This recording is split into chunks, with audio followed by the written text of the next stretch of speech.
President Buhari continues his two-day working visit to Plateau, launches the state's roadmap to peace.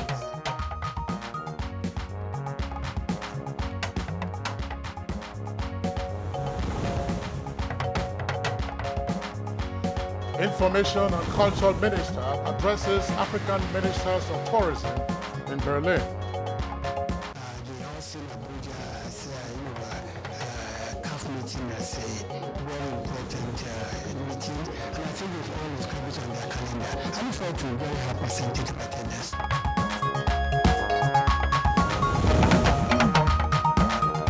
Senate passes Pharmacist Council of Nigeria Establishment Bill 2018.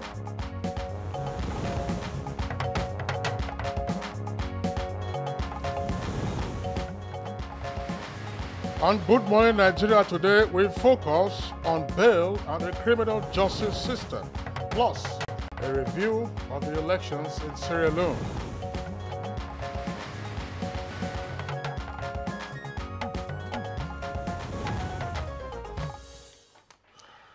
Bail is free. This is a common phrase championed especially by the police authorities as a form of public enlightenment.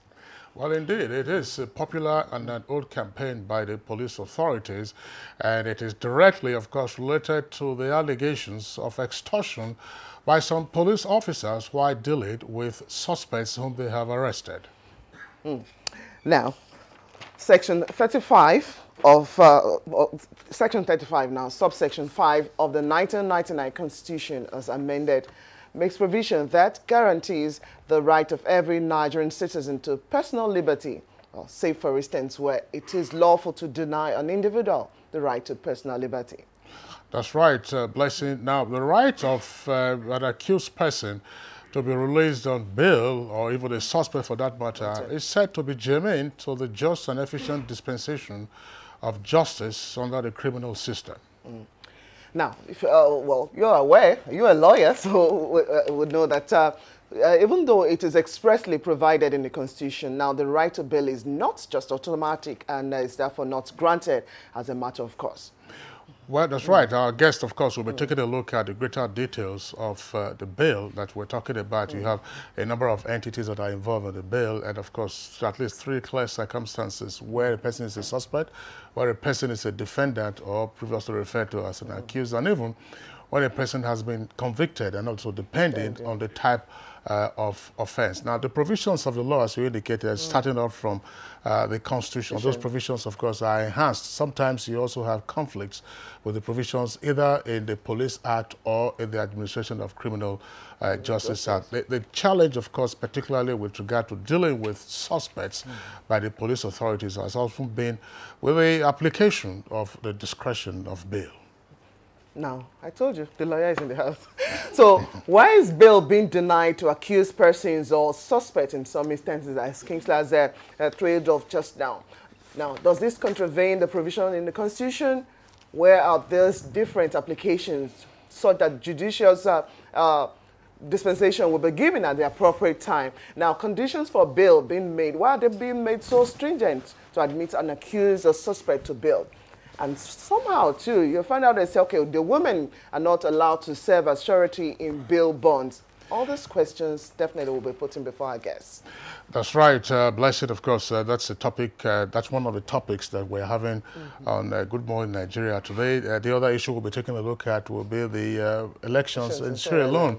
We still have our correspondent there, that's Abdul Malik Adio. We tried to link up with him a couple of days ago, but unfortunately, the audio connection on his Skype... It was kind of poor. Yeah, it was poor, so we couldn't get across. So we are hoping, of course, that the audio connection will be much better today so that it will give us a live account, as it were, of what has transpired in the course of the Sierra Leone elections, and we have an analyst or two with us in the studios to speak in greater detail as to what's unfolding in Freetown and elsewhere in that country. So two topics for our discussion this morning on Good Morning Nigeria. So it's on that note that I would like to welcome you to the program. Reaching you as always live on the network service of the Nigerian Television Authority. We are right here at the Abuja headquarters studios, and my name is Kingsley Osadolo.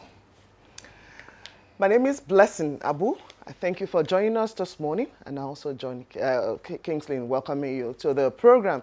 Well, as we have indicated, to topics for Outlook, but then our complimentary segments will be on and to actually complement the day's edition of the program. Now you know them, the newspaper review. We'll take a look at business, sports, foreign, as well as entertainment news. But before then, let's join Lydia Odijochi with the morning news. Good morning to you, Lydia. Good morning, Blessing. Good morning, Kingsley. Good morning, Nigeria. Welcome to the news. It was a massive demonstration of love, solidarity, and goodwill following President Muhammadu Buhari's visit to Jos, Plateau State. President Buhari is on a two-day official visit to the home of peace and tourism. Various infrastructure development projects executed as part of the rescue mission of the Lalong administration were inaugurated by the Nigerian leader. Been here for a couple of years, a general officer commanding the armored division of the Nigerian army. I know these streets that have been rehabilitated, they used to only be suitable for young achaba, but now they are double carriageways, very well surfaced and with very good drainage. I think certainly the governor has something to show me. That's why he insisted I must come. I have seen it and I congratulate him.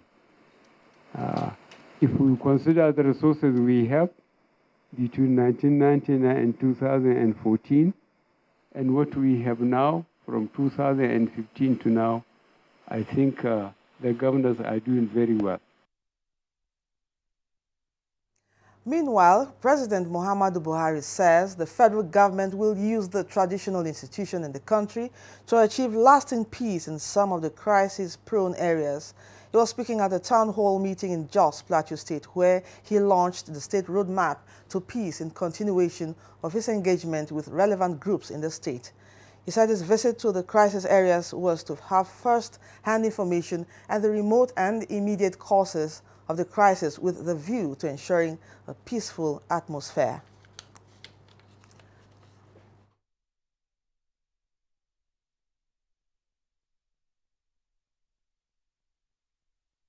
The federal government is also committed to the success of this project in Plateau State. Your Excellencies, ladies and gentlemen, I commend the principle of continuity adopted by the Governor of Plateau State, whereby he has continued with execution of projects abandoned by the previous administration. This approach has saved the state from waste and Wife of the President, Aisha Muhammadu Buhari, has called on Nigerians to join her in an advocacy to bring to an end the abduction of Nigerian girls. Mrs. Buhari stated this during the 2018 International Women's Day celebrations put together by the National Center for Women Development in conjunction with the National Council for Women's Societies and the Aisha Buhari Foundation. It is a disturbing issue for which we must put our heads together, pray, speak out, show and share concern, and send goodwill to ensure that the situation will soon come to an end. To this effect, I wish to make an emphatic call to the individuals involved in abductions and other evil against our daughters to please, can you repeat after me 3 times? To please leave our daughters alone. Leave our daughters alone. Leave our daughters alone. Nigerian women are achieving in the arts, in literature, in science, in education, all over.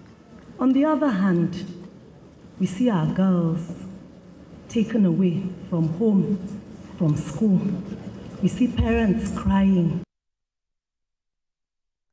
The Senate has passed the Pharmacists Council of Nigeria Establishment Bill 2018. Key resolutions were also made on allegations of a plot against the National Assembly leadership, as well as investigations into military equipment detained by the Nigerian Customs Service at the Nnamdi Azikiwe International Airport. The vision of NIBRI is to evolve and use a comprehensive and integrated approach in appropriate technology development and transfer, sustainable capacity building and investment promotion. I had reliable information that some people are already planning to destabilize this Senate by organizing demonstration of which money is already exchanging hands. I just want to appeal again that any person who is interested in destabilizing this country is not doing us any good. Meanwhile, Speaker Yakubu Dogara has commended President Muhammadu Buhari for strictly adhering to the provisions of the Constitution in bill process. The acknowledgement came when Representative Uzoma Nkem Abonta raised a point of order on the need for the House to re-gazette bills rejected by the President. Opening the constitutional order 58(4) of the Constitution says, where a bill is presented to Mr. President for assent, he shall within 30 days thereof signify that he assents or that he withholds assent. Whoever is the president is under a duty to signify whether he assents or not. But in this case, I will say this to the credit of the president, really. There's never a time he has kept a bill with him for more than 30 days. Never. It's either he agrees, he assents, or he sends them back to us with explanation as to why he is convinced that he will not give his assent.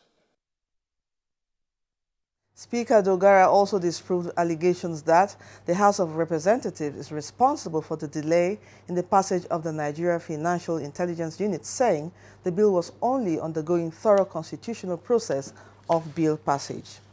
And now to security stories. The police crime prevention and control strategies, which is aimed at reducing violent crimes, has continued to yield positive results. The latest is a success recorded in Niger State, where 49 arrested suspected kidnappers and armed robbers were paraded at Boso Division of the Force in Niger State. It's what they call AK-49, which is more or less a military rifle. You know, of recent, the Inspector General have directed the mopping up of firearms from prohibited firearms, mostly military rifle, pump action, and the likes, from wrong hands. Our last report says Information and Culture Minister Lai Mohammed has restated Nigeria's readiness to showcase the country's rich cultural heritage and the abundant talents inherent in the country as it sets to host African and global key players in the tourism sector.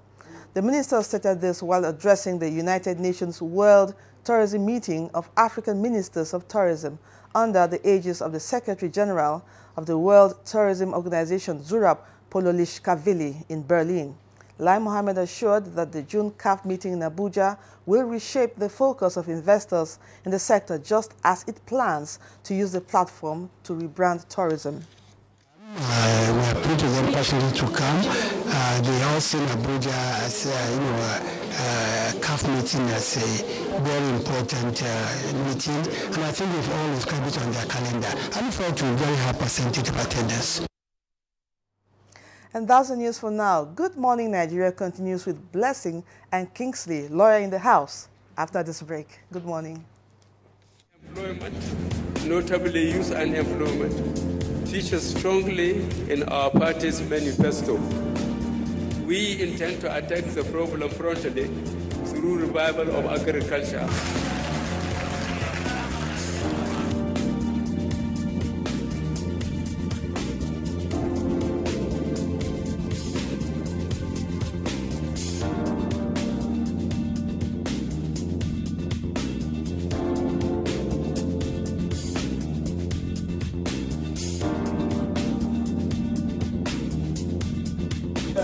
The 30K is going a long way. Actually, I bought an acre of land for 60K like 2012, and presently I have a cassava farm and a yam farm.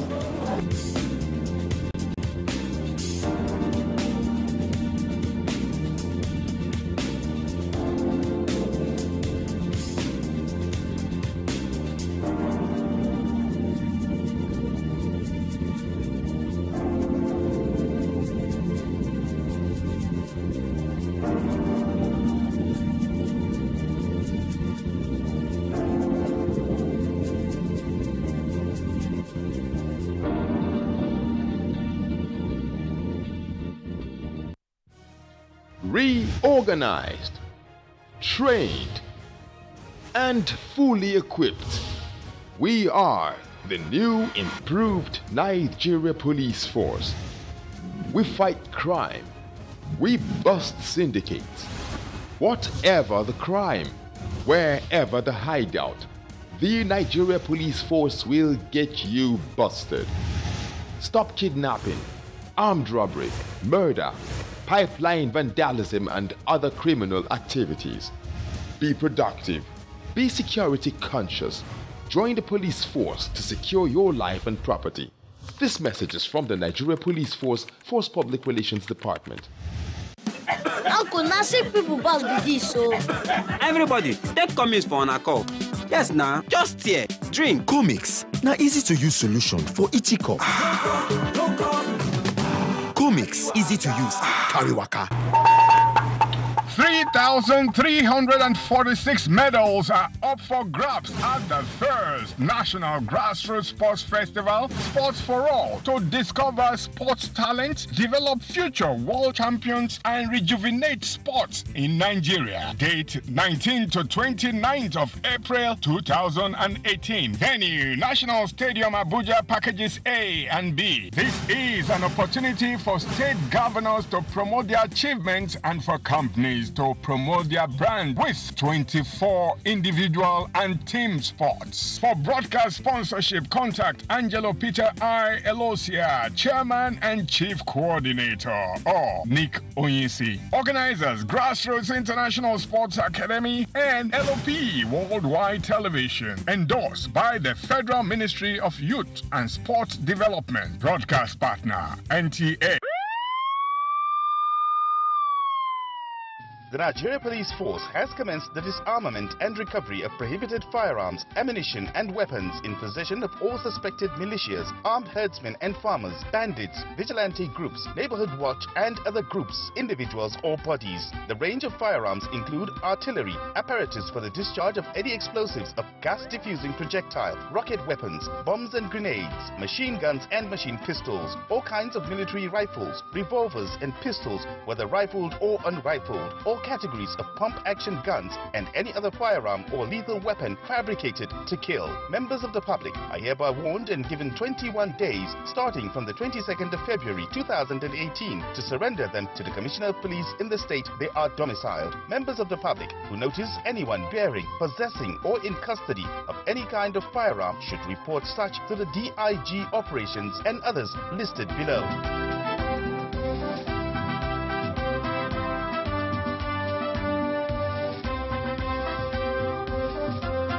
This message is from the Force Public Relations Department.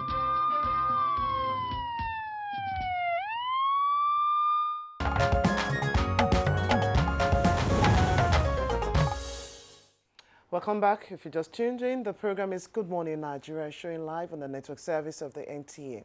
Let's take a look at some business stories. Now, Nigeria's external reserve rises to about $43.2 billion in March. Joy Uzo will tell us about this, as well as other business stories. Welcome to Business News. Nigeria's external reserves has risen to $43.2 billion from $42.76 billion recorded earlier in the month, the Central Bank of Nigeria says. According to the data, the reserves reached a four-year high at $42.76 billion on March 2, after gaining about $3.99 billion in 2018. Experts attribute the rise to steady increase in global oil prices and federal government Eurobond borrowing, among others. The rise could also be attributable to improved foreign exchange inflow occasioned by increase in global oil price and dollar inflow from foreign portfolio investors.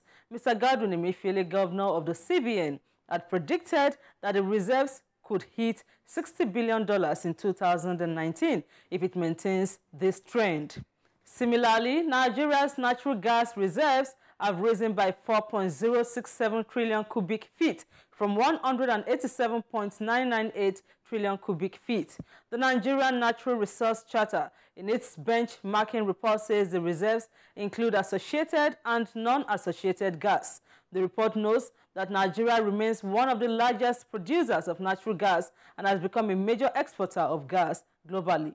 Until the money market, the Naira is likely to remain stable with the support by dollar flows by exporters and in addition with central banks' interventions in the currency markets. Meanwhile, the Securities and Exchange Commission has warned against the use of unlawful online platforms for trading digital assets without registration. The agency says cryptocurrency traders should only buy and sell them on exchanges registered with the SEC. Cryptocurrency is a digital currency that uses a technology called blockchains. And World Oil steadied on Thursday after falling the previous day on the back of record of United States crude production.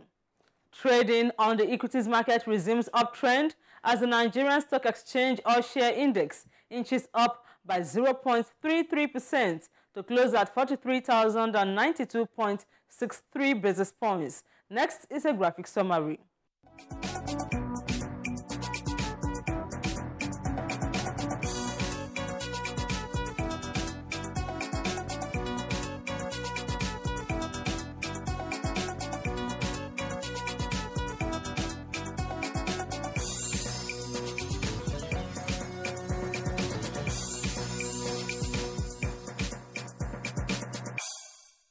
That's business news. Good morning, Nigeria continues. I am Joy Uzo. Sure, Joy, it continues right now because we're about taking a look at some of those stories making the front pages of today's dailies.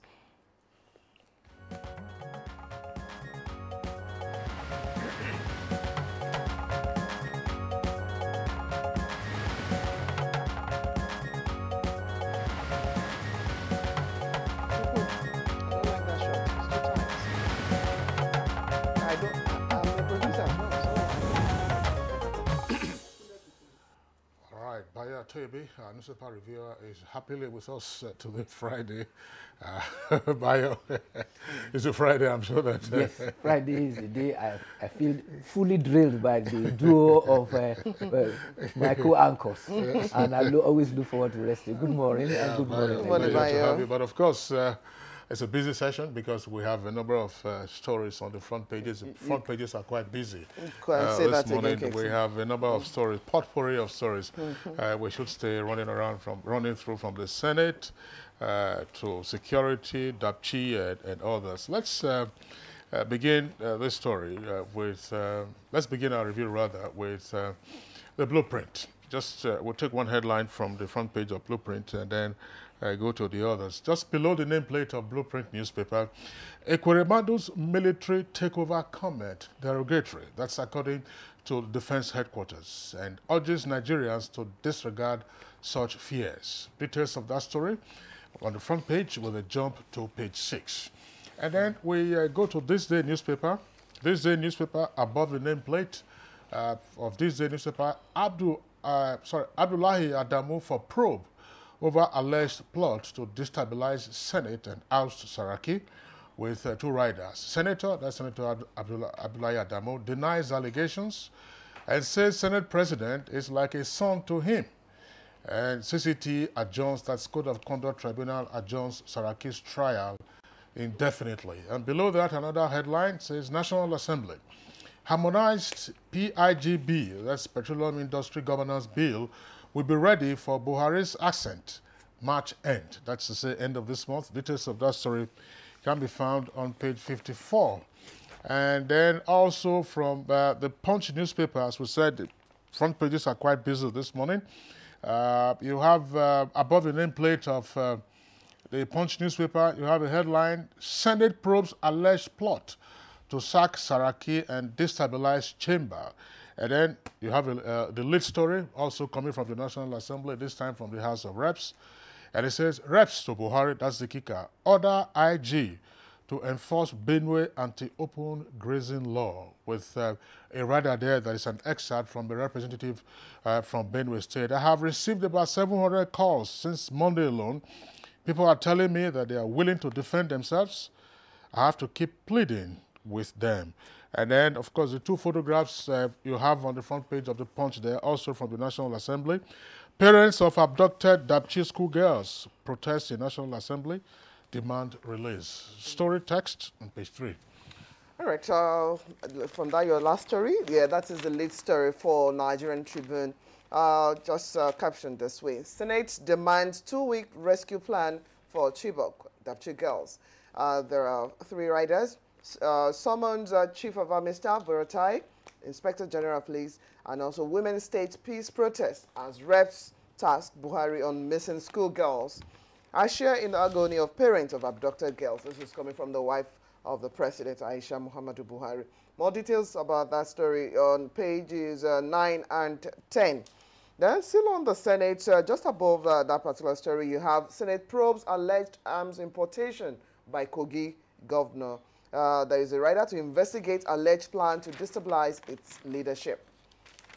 Still on the Senate, the Nigerian pilot, one of the stories that Kingsley took from his papers, just at the, leading for the Nigerian pilots, Senate probes alleged arms importation by Governor Bello, gives Inspector General of Police, Army Chief, 2-week ultimatum to rescue missing girls, and also moves to suspend Senator Adamo. Pages 4, 5, and 11 will let you into more details.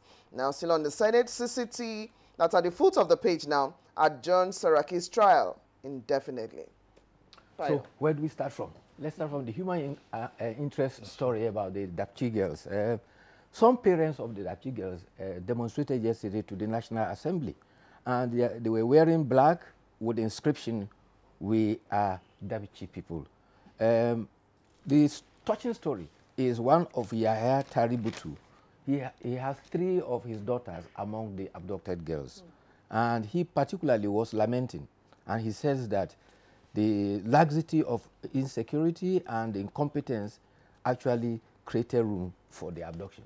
Dapchi, his innocence was violated on 19th of February because with all the violence from Boko Haram, Dapchi had never been attacked. And so the people were very complacent about the concerns for security, particularly in Dapchi. It was only the first time that she was invaded by the insurgents. Meanwhile, they took their complaints to the National Assembly, and they are hoping that they will not give up. We cannot and will not rest over this matter until we meet 4 eyes with our daughters.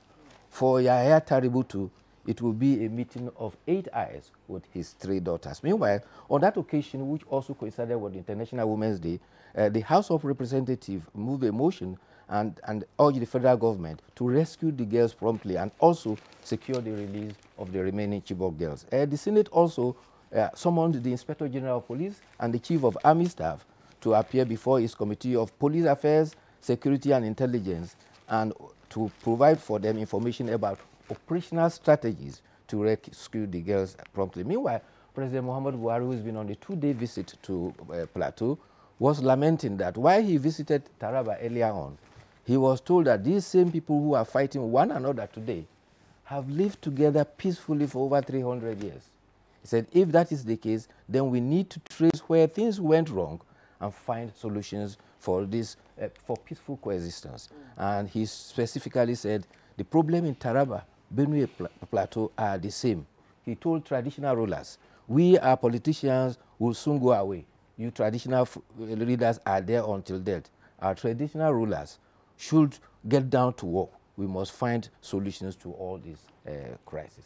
Bayo, it's a blessing. Just before we take other headlines, we're talking about the Dapchi schoolgirls and what happened. And it's occurred to me now that perhaps part of what is required at this stage, assuming it is not being done, is to begin to train students in boarding schools in the northern part of the country, particularly in those areas heavily impacted by Boko Haram activities. So look, what do you do in a situation where, for instance, you have terrorists invade your school?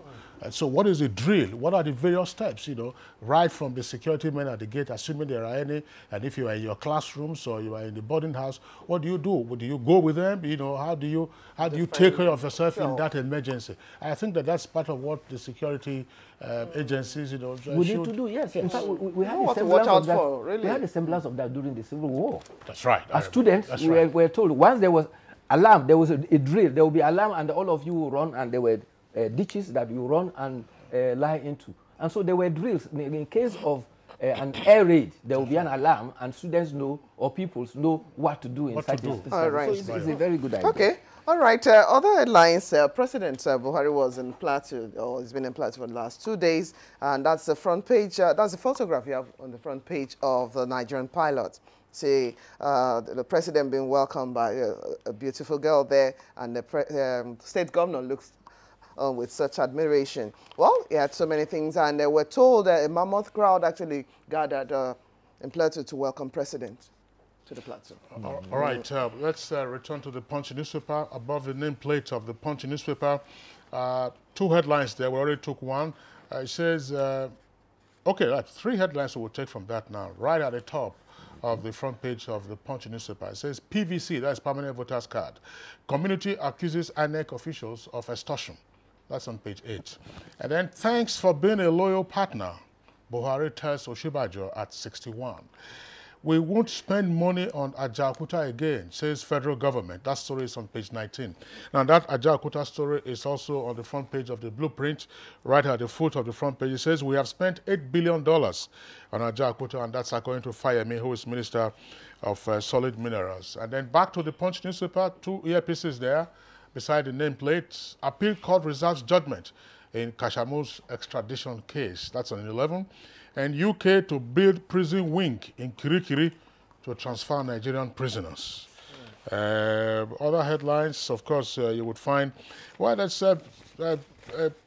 APC, that's This Day newspaper. This Day newspaper, very quickly, the lead story for this day says, fresh crisis looms as APC NEC, that's National Executive Committee, plans to amend party's constitution. And then you have a number of riders to that headline. Listen. Well, the story about Britain planning to build about 212-bed prison inside Kirikiri for repatriated Nigerian prisoners is just below the photograph on the front page of the Nigerian Tribune. Britain to build 112-bed prison inside Kirikiri for repatriated Nigerian pensioners. Now, okay, quickly before Bayo come in with that review, the editorial we're picking today is from the Daily Independent, and it's on youth unemployment. It says, youth unemployment, dash, a ticking volcano. Yes. We hope it doesn't explode soon before they find solution to it. But meanwhile, our heart must go out to the Vice President, who was 71 yesterday. A gentleman who's brought some intellectual and legal prominence into governance. However, his wife, Mrs. Dolapo Shibajo, and the wife of the president yesterday were lamenting at the plight of the girl child in Nigeria, so much so that the wife of the president, Aisha Muhammadu Buhari, launched the campaign of Leave Our Girls Alone. And he enjoined the media and the wives of state governors to ensure that they own and this message go down the grade, because he says as a mother, she can feel the pains of the girls that have been adopted.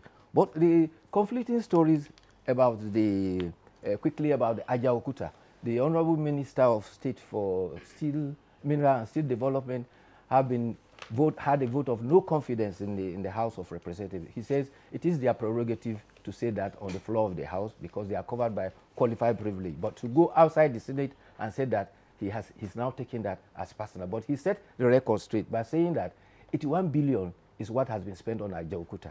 And presently, what is being bandied around that it is 98% correct is a rumor, it's not true. Incidentally, yeah, Bayo, we discussed Ajaokuta on this program on Monday. And then you had a number of insiders, yes, you know, who gave their sort of course, Ajaokuta is a running copy, and at the appropriate time we'll return to it. Bayo Atoebe, thanks a lot.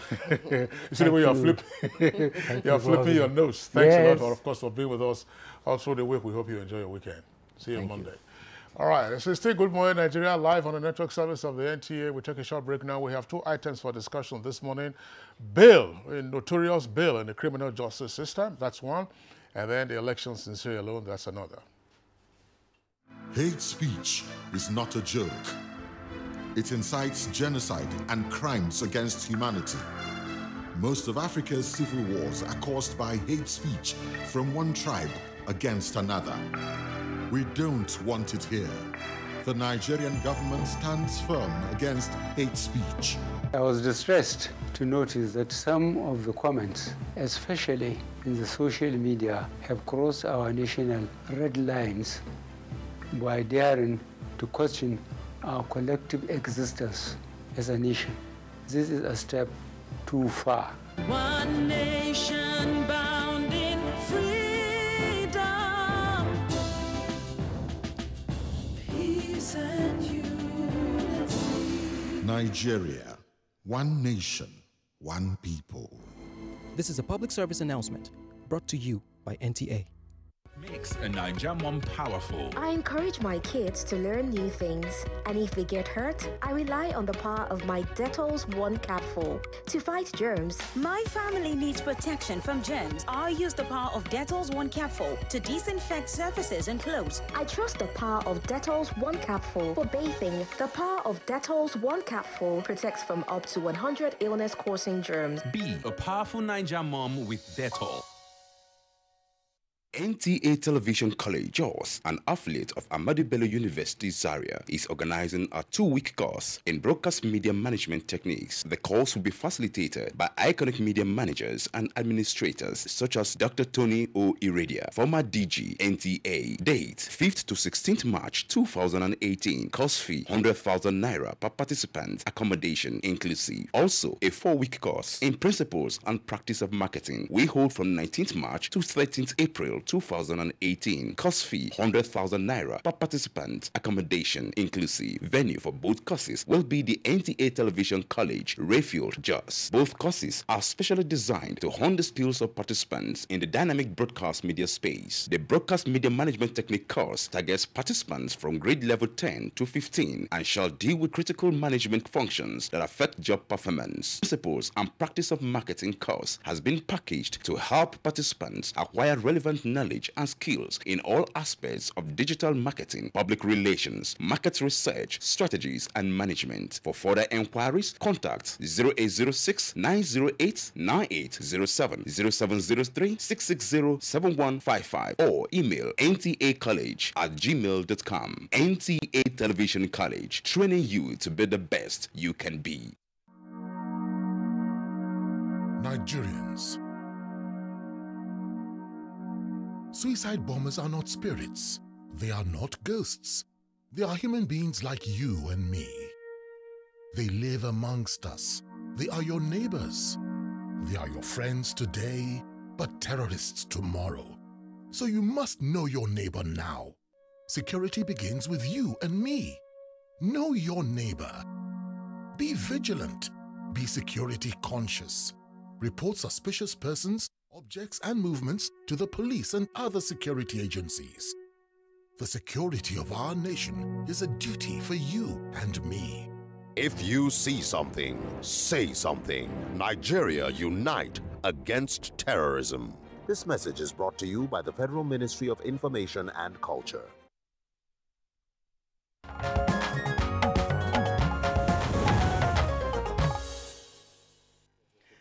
Thank you for staying tuned on the program. Now, to kickstart our discussion, we told you earlier that we have 2 items for discussion. So the first part, taking a look at bail in the criminal justice system. Now, let's take this report as packaged by Timothy Yusuf.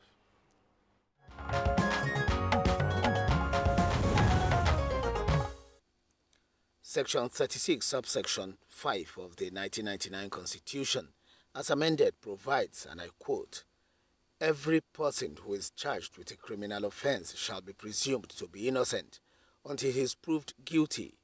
End of quote. This attests to the long-standing concept of presumption of innocence, which forms the basis for the security given by accused persons for their attendance in court at their trial, otherwise known as bail. The Administration of Criminal Justice System Act of 2015 also makes provision for bail, but such bail usually arises in 3 instances. These include a suspect may be granted bail by the police at the police station, which is known as administrative. Court may grant bail pending trial, and the convict may also be admitted to bail pending determination of his appeal. From whichever angle one looks at it, the right to bail is not automatic and is therefore not granted as a matter of course. while some experts are of the view that bail can be granted in respect of almost all the offences known to law, but certain conditions must be fulfilled before a person is admitted to bail. Although the police continue to enlighten the public that bail is free, which is boldly written in the police stations, however, the right to bail has oftentimes dominated discourse in the context of the presumption of innocence and the right to liberty. It is largely due to the general perception that bail is not free as it ought to be. So, is bail really free? Why are stringent conditions being attached to granting bail? Why the discrimination against women in bail matters as it relates to surety? Join us for answers on Good Morning Nigeria.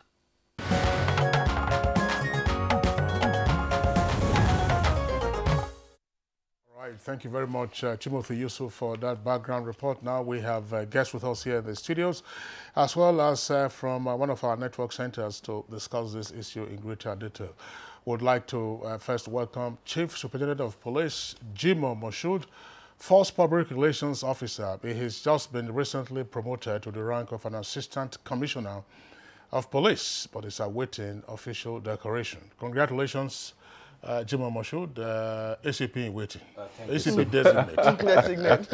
Thank you so much for having me. Good morning, Nigerians. Congratulations. So we hope we'll discuss the issues surrounding the police and then, you know, the bail issue, matter. You know what I mean? Yes. Yeah, right. No problem. All right. We'll do that. Also here with us in the studios is a former chairman of the Nigerian Bar Association, Lokoja branch. That's Shahaba Ibrahim. Shahaba Ibrahim, pleasure to have you with us on the program. It's my pleasure. Good morning. Okay. Okay, still with us in the studio, that's the Abuja studio now because we still have another guest outside Abuja. We're also being joined this morning by Kayode Ajulo, a legal practitioner and also a regular face on the program. Ajulo, welcome to the program. And from our Kaduna studio, we are being joined by another legal practitioner, Mr. Raymond Emeto, is the Secretary, Nigerian Bar Association with the Kaduna branch. Good morning to you, Mr. Emeto. Good morning to you, Mr. Emeto. Good morning. Okay, gentlemen, I think Kingsley, that's right. Let's begin. Of course, our background report by our correspondent Timothy Yusuf gave, as it were, a panoramic view of bail. Again, for greater depth from the three legal practitioners that we have with us in the studios, as well as the Force Public Relations Officer. But let's begin again by saying with Kayode Ajulo. What is bail really? I mean, it's break it down for the common man to understand, and therefore, what types of bail are available? Well, I think in breaking it down, one needs to start with this constitutional presumption of innocence, that in as much whatsoever you've committed, whatsoever charges against you, there is this constitutional presumption that one is innocent. And that is why you find out that in as much that you may be accused of anything, except and until the court of law adjudge you guilty, you are innocent. And even in the procedure of trying to find out what you've done, you are expected at least your freedom is guaranteed. And that is why we have this process of bail, in the sense that it is a simple process to ensure your attendance anytime you are needed. That is all about bail. But unfortunately, we always have this situation where some people always make it a complex process in which maybe to exhort, let me use that word, the innocent Nigerians. Because as it is, today you see some people, they will be arrested for one case or another, they will be charged to court, and the issue would be, because by the time you look at what the little clip, after you have within 24 hours to release whosoever that's in your custody.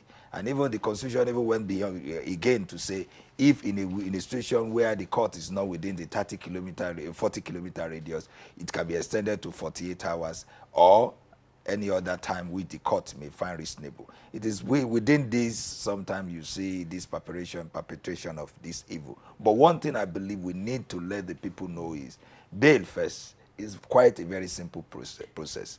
If no matter of the offense you've committed, you have that presumption of innocence, you are still innocent, and the police ought to let you go free. But that is not certainly not what we have. Well, certainly that is not. Let's get to Mr. Shaba Ibrahim, former chairman, NBA Local Job Branch. What's your perspective about bill just being entirely what is supposed to be a place of law? Thank you very much. Actually, as far as the Constitution is concerned and the extant laws relating to bail, it ought to be free. Whether it is free in reality is a different ballgame altogether. I have, in my years of practice, encountered different scenarios. Exercise of discretion, particularly when it comes to administrative bail, that differs from person to person. In one instance, you're deemed worthy of being granted bail. In another similar situation, bail is denied. So in most cases, these are whimsical things. They don't really relate to what the law provides. If you come to the bail within the judicial system, that's the court bail, the provisions are quite explicit. Good enough to say that there is no offense under the law that is not bailable. The only difference is that the Constitution has made qualifications, or the extant laws, the ACJ, that's the Administration of Criminal Justice Act, has made provisions, and the conditions attached to every situation varies from crime to crime and the circumstances surrounding each. Where, for instance, you have a suspect in a capital offense, these conditions are more stringent than for mere felonies and maybe misdemeanors. So under that circumstance, you have the onus of establishing that if bail is granted, certain things will not be met. You will not escape justice. But the underlying consideration, like as pointed out by my colleague here, is that the presumption of innocence is there. You have also the constitutional provision for guarantee of liberty of persons, and so forth and so on. But let me make this point clear. There is nothing esoteric about the constitutional provision on innocence. I mean, presumption of innocence. It is not an adjudgment of innocence. You are presumed innocent. If, for instance, you are caught, the evidence against you is so weighty and so overwhelming in the consideration of the court, notwithstanding the general provision or the general view that bail, I mean, every offense is bailable, you may not be entitled to bail under that circumstance, because there is a correlation between the gravity of the offense and the tendency of the defendant, as the case may be, to want to escape justice, putting into consideration the severity of the punishment that could be meted at the conclusion of the trial. So ordinarily, that is the situation. All right, Shaba Ibrahim, thank you very much there for your opening statement. We'll come back to you in the course of the conversation. Let's go over now to our Kaduna Network Center, where we earlier introduced Raymond Emeto, who is the secretary of the NBA, that's the Nigerian Bar Association, Kaduna branch. Mr. Emeto, let's also have your take on the general definition of bail and the types of bail available. In particular, now that the issue is on the table, I would like you to speak much more specifically to the fact, as articulated by the earlier two speakers, that every offense is bailable. Is every offense necessarily bailable, or every offense is potentially bailable depending on the special circumstances of the case, or if there are qualifications such as whether it's a serious offense or a capital offense? Well, to start with, bail is a security that is required of a person in custody so that he can be released to enable him attend trial anytime he's needed. We have various classes of bail. We have bail pending investigation at the police station. We also have bail pending trial. Now we also have bail after conviction and before appeal. What we have to know, especially when it concerns the courts, is that bail is granted at the discretion of the courts. And this discretion must be exercised judicially and judiciously. Now, there are provisions under Section 35, sub 4, which says that bail shall be granted to people who are suspects or accused. Correlated to that is the fact that Section 36 of 5 provides that an accused person is presumed innocent. So a potpourri of all of this is that bail lies at the discretion of the court. So in that sense, depending on whether it is a misdemeanor, a felony, or a grievous offense, the courts can grant bail based on the evidence before it, like the gravity of the offense, the ability of the person not to jump bail, and such other considerations.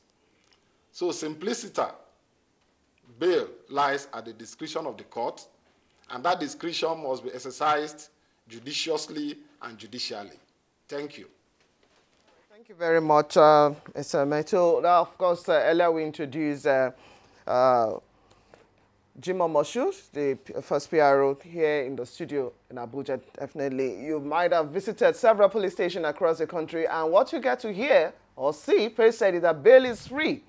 Now, we're trying to consider, even if every offense brought before the police officer is a bailable one, and before we even start getting into the process, if it's free or cheap in some stations. I want to start by saying, from what they have said, I have some certain reservation, so to say. You see, we don't extort. Bail is entirely free. It's not issue as whether it is cheap or whether it is high or low. It's entirely free at the police station for those offenses that are bailable. At the level of the police, you know, you have bail pending investigation, which is administrative bail at the police level. When it gets to court, every police action terminates when matter are taken to court.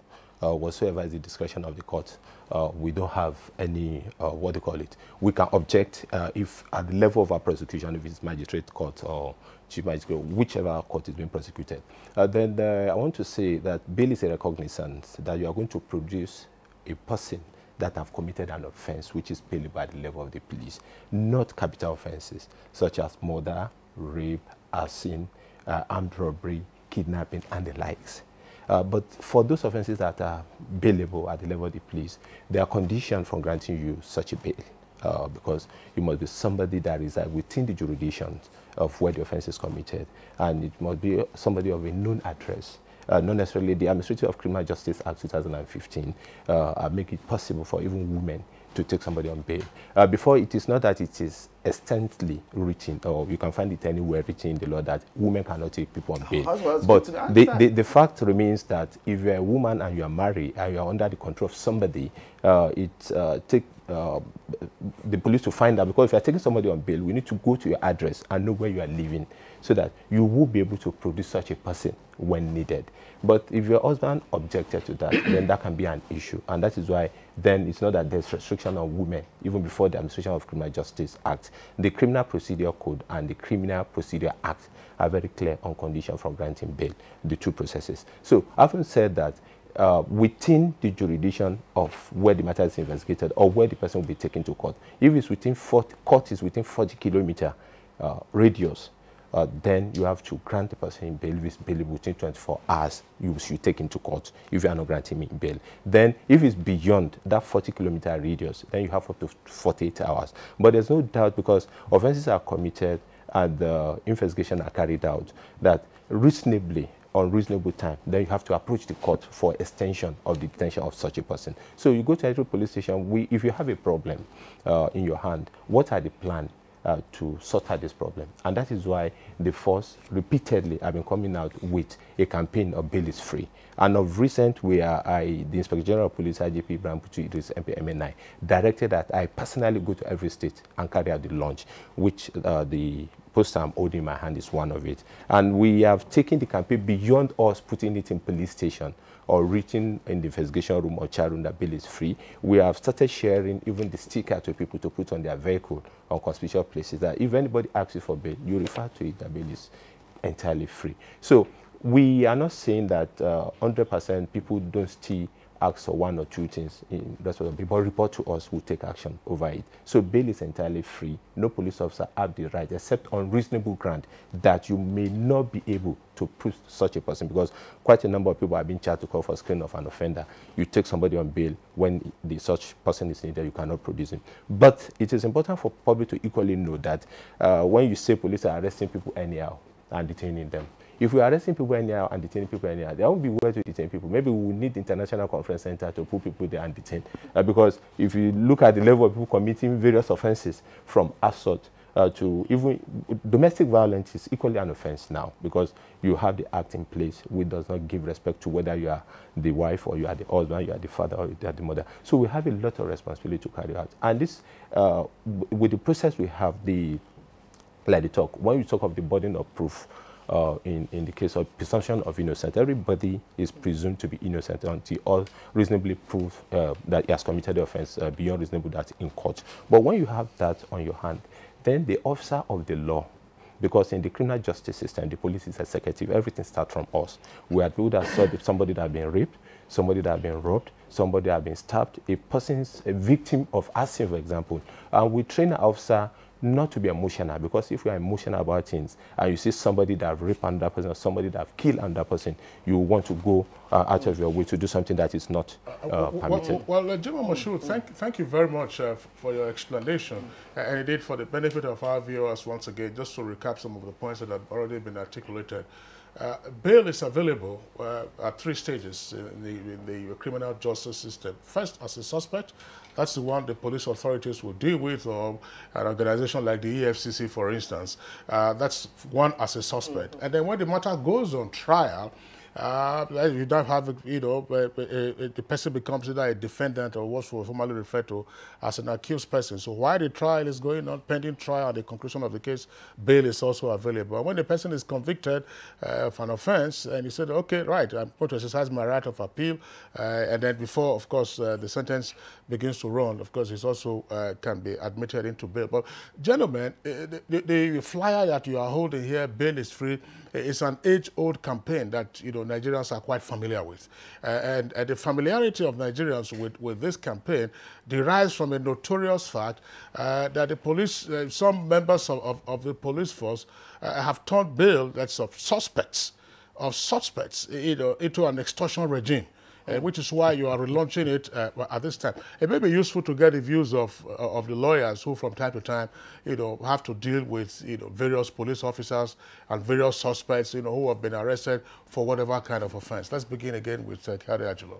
Well, let's begin with this fact that actually bail is free. So ought to be free. Ought to be free in the sense that one did not need to part with any money to secure bail, particularly when we're talking of administrative bail. Let me use this scenario to really draw my point home.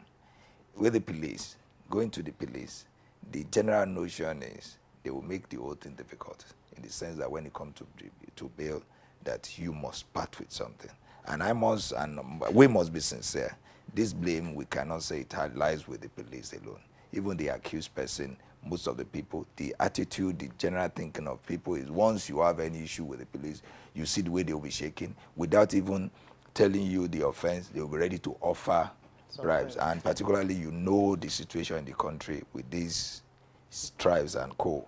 One may be compromised. This one, I must say, may be different from other law enforcement agency.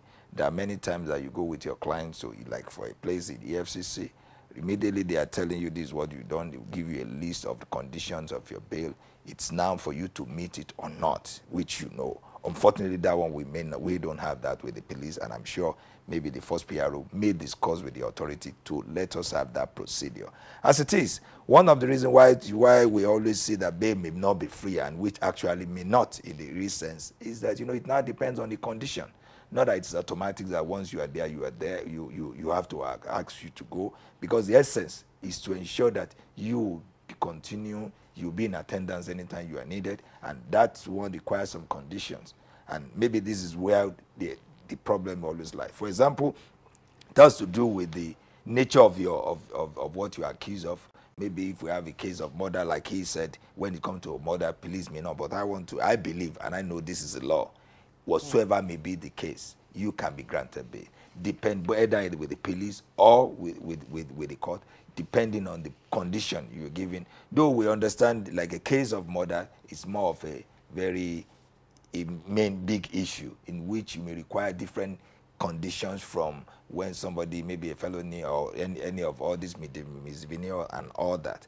But what matters most is the procedure. Like I mentioned, bail is free, and it's for the police to make it so clear. Apart from this, what we have there must be a procedure. Immediately you are getting to the police, all your right must be read to you. Then maybe give you, this is what it is, this condition. It is not for you to meet that condition. But I know there may be some problem, because with our people, you find out that even most of, I must be sincere, I won't say, because in as much I won't really want to pass his message across to indict the police, there are sometimes the sincerity is required. Nigerians seems to compromise police. Nigerians seem to even introduce the fact that bail is not free, because immediately they are getting to the police. You will even surprise. Some clients will even tell you, please, lawyer, I need to leave here immediately. If my client is having issue with the police, the first thing that the first 24 hours, the constitution that allow police to do their investigation, allow them to do. Then after 24 hours, then I may now be there to say, go. But you see, within the first 5 minutes, some may be begging, offering left and right. They may even ask the police, you can go with my car. And I think these are the general attitude of the people and the police, and this is something that I think we need to address. All right, thank you very much, Mr. Ajila. Let's seek the views of the other two legal practitioners in the House. Now, we've talked about attitude of Nigerians generally, and even the education in knowing what to do, even when an offense is in place, before you are refused or being granted bail. What are those considerations, whether from the police as a law enforcement agent or even extending it to the courts? What are those considerations when the bail is to be administered? Okay, Barrister Shaba Ibrahim. Well, let me make this point abundantly clear. While I appreciate the resurgence in this campaign, bail is free campaign, as embarked upon by the force headquarters through the PRO and all other organs in that respect, the truth of the matter remains that it would be idle to contend that this has really sunk down deep within the rank and file of the police formations. Yes, without prejudice to the seriousness attached to it at the top, it remains to be seen. You really have to do much more to walk the talk. There is a complete disconnect. If what I'm seeing of you here is correct, there's a complete disconnect between what you're preaching and what obtains in reality. Whether we like it or not, bail ought to be free, but in reality it is not. It is not in a majority of the cases. It's not an exception, as some will want us to believe. Majority of the cases, bail is not free, as practiced by the police and some other law enforcement agents. Yes, Nigerians, a lot of people really don't want to be detained. People frown when their liberties is trampled upon, no matter how little. But again, I really don't want to turn the heat on the victims, as the case may be, because all of us here have things to do. The moment you realize, while you know the benefit of your liberties, if for any reason, you could stay indoor for a whole day without going out on your own volition.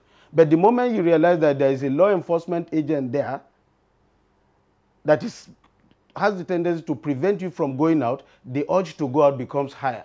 That is the truth of the matter. That is how important liberty is to man. So I want to really say, sir, that yes, this campaign is viewed largely as the campaign of the top. Those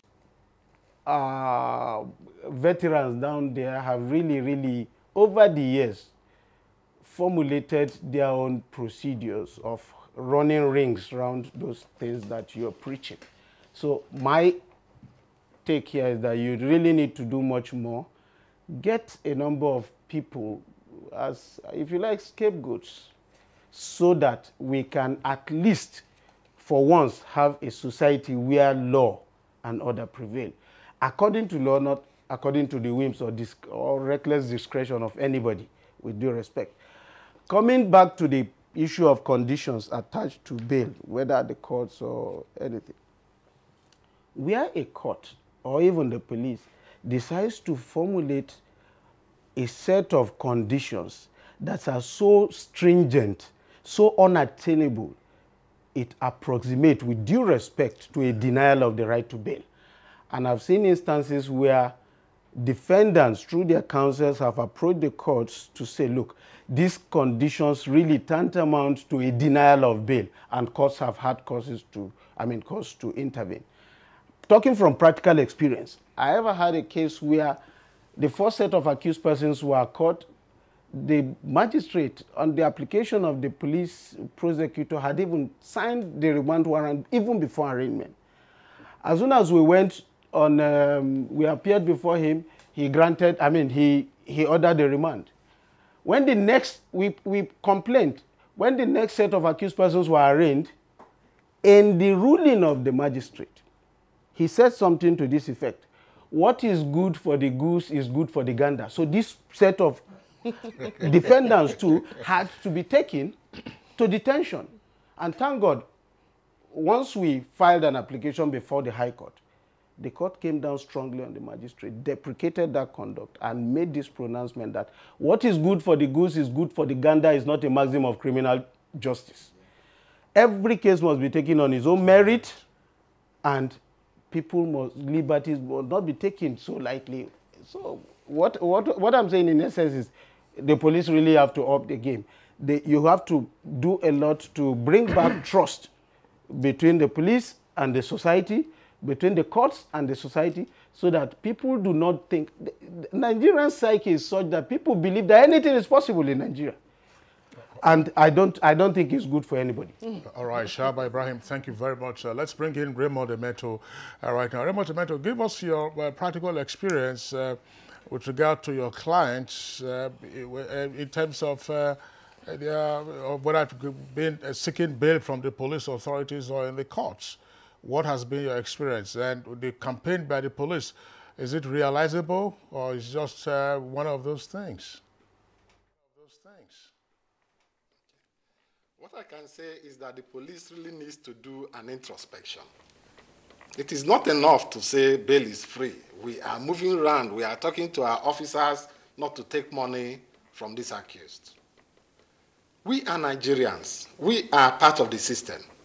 And these policemen and officers are our own brothers too. When they leave Nigeria and go to places like US, I'm telling you, they excel. They come back with laurels and medals. So it is an institutional problem. 2 days ago, I was at a police station here in Kaduna. The policeman who was the IPO who was to release my client on bail called me aside and said, "Lawyer, please, can you excuse me? I need to talk with these people." I said, "Why? I'm here for them, and if you need to talk to them, you must talk to me also." Now, he told us, they don't have basic stationaries to work with. They used a vehicle to go and arrest my client. By the time they were getting back to the police station, the fuel finished. They had to put the vehicle back to the station. The police needs to ask itself, how have you empowered, how have you equipped your staff, the officers, to achieve the result you set out for them? If you go to some police stations, it is a pitiable situation. The whole place is dirty. They are unkept. Nothing is given to them. And therefore, the police expose their own to such things as taking bribes. I mean, if you are sick and you go to hospital and your sickness is diagnosed, they must try to find out. Like if you have diarrhea, it could be that the water you are taking is not proper for human consumption. Then you need to nip it in the bud and start drinking good water after the treatment of that ailment. The police are not doing that. They are not giving their personnel money. So what do you expect? It is garbage in, garbage out. You can't sow a coconut and reap apple. What you sow is what you get. So I really think that the police need to do an institutional review, an introspection, so that they can put their house in order before telling us that the bail is free. You cannot preach to a hungry man not to go and find something to eat. So we are living in the same system. We are part of the system. And the policemen are our brothers and sisters. If you encourage them, I mean, they will stop some of these things, like we have in the judiciary. It used to be that magistrates were not taken care of. And that is why we are clamoring for the independence of the judiciary, to empower them, good salaries, good condition of service, so that they will stop, looking for money from people. That's what I have to say to the police. Put your house in order. Empower your personnel. Train them, give them money, improve their welfare, so that there won't be any need for them to extort money from these suspects. Thank you very much. Come back to you, Blessing. We have a number of tweets that have come in. They're speaking to the issues that have been raised by our guests. We'll take those tweets right now and then continue with the conversation. Festus Akimboyewa has the first one. It says, the current Nigerian bail system is not fit for purpose and should be overhauled. There should be a new set of policies and procedures aimed at removing the abuse in our bail system. This tweet is from Buka Danyaya. It says, if Nigerians pay for bail illegally, why not this be made official as obtained in some other places? It's, it mentioned maybe UK pays small amount for bail in police stations and obtain official receipts. Emmanuel, it will be, well, that's obtain an official receipt. Well, maybe the guest will also speak to that. Emmanuel George tweets, bail and justice system are part of the jurisprudence of our society, but can only be achieved in Nigeria if the institutions established are free from abuse and application principles of meritocracy are adhered to. Victor Namdi says, good morning all. Why do the police ask for arrest fee and entry fee? Secondly, if bail is free, why do the Nigerian police force demand for money? Law Alpha C has this tweet. He said, bail isn't free in Nigeria, both in the law courts and at the police stations, even though the Constitution says it is free. The Constitution doesn't talk about bail being free, by the way. Yes. Abdul Musa tweets, says, the police will always say the bail is free, but that is a mere slogan. Don't just get into trouble. That involves the police. It is then you will know if it is free or not. Now, Buka Danyaya has another tweet. It says the Bureau of Public Service Reforms conducted a study on bail. Now, the results indicated that bail is free, but that people are made to make payments for bail. That's what the guests have also been repeating here. Exactly. That's right. Dele Jack Solomon says, it is pitiful and painful that in Nigeria we have sacred cows that have looted our national wealth, walking freely on the street, even when they are in detention, while people who stole food to survive are held in police custody without bail. Still, the police will still take the bribe from them. Victor Ohioswoma tweets, now, the granting of bail is usually at the discretion of the court. Now, such discretion must be judicially and judiciously exercised. Except for capital offenses, bail is granted as a matter of course. It's only administrative bail by the police that has been corrupted. Police bail, he says, is not free. Festus Akimoyo tweets again. Bail is an integral part of Nigerian criminal jurisprudence. Sadly, bail has become a lucrative criminal venture for the police, who routinely demand bribes from ordinary Nigerians before granting them bail. This practice must stop. And Umar Ahmed Mekudi tweets, our judicial system is corrupt and slow in discharging its duty. Is murder a bailable offense? And Dele Jack Solomon tweets again, the right to bail is a fundamental human right provision in our Constitution. The condition to be considered for granting same should not be left to the discretion of any individual, panel, or a group. This is because it will promote uncertainty, perhaps, I think, in our criminal justice law and procedure. The federal government ought to be commended for the long overdue overhaul of the administration of criminal justice in Nigeria. A few states of the Federation have followed suit, and those who have not done so should adopt and domesticate the model federal law in their jurisdiction of competence. All right, those are the set of tweets that we'll take in the meantime. Let's bring in again First Public Relations Officer, Jimoh Moshood. You listen to the tweets. You also listen to the comments of, of the other guests. What's your response? Thank you so much. There's no doubt that there's a lot to respond to. And even from now to 2 hours, I'll still be responding. But I want to make it abundantly clear that the bill is free, like I've said earlier on, and a lot of internal reform that has been carried out, because if you have a problem in your hand, you must put an action plan in place with the Inspection General of Police has set up. There's a short-term action plan, mid-term, and the long-term. But it takes two to tango.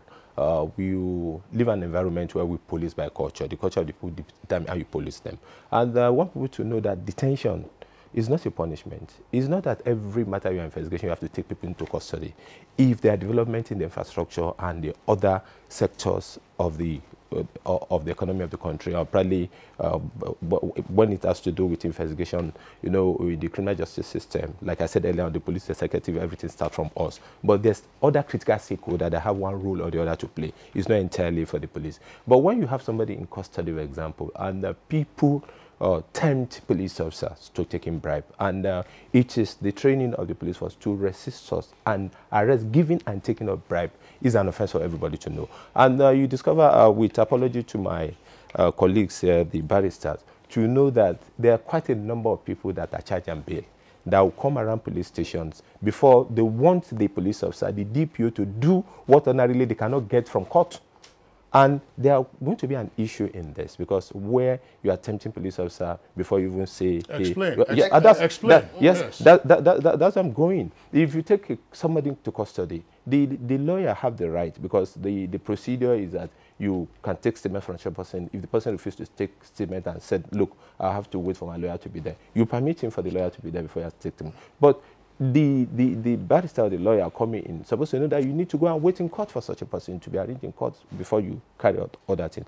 When you show up representation for your what they call a suspect at the police level, your interactions stop at that, because the divisional police officer or the divisional crime officer have the responsibility to bring in the two parties, because if you are talking of the right of the suspect, you talk of the right of the victim.